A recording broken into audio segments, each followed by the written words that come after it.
Not very good ones, unfortunately. Ignored and often overlooked.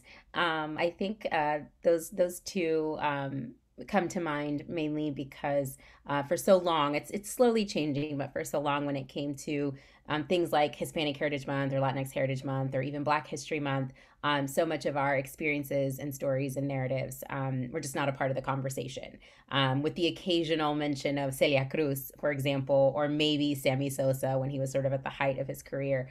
You might have had somebody mention one or two, Afro Latinx sort of artists or main famous people, right? But as far as our history and our contributions to both the Latinx and the Black community, it is often not discussed or really talked about.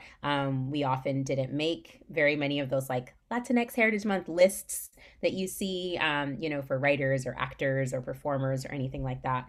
And so I think that unfortunately, much of our experience up until recently has just not been a part of the discourse, of the narrative.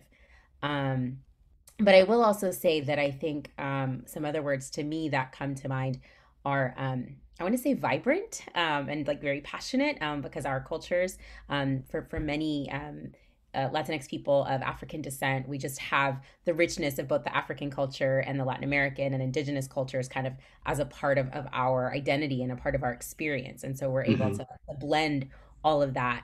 I think in our music and in our food, and just in our language and in the way that we move in the world. And so I see a lot of vibrancy and color in a lot of Afro Latinx communities.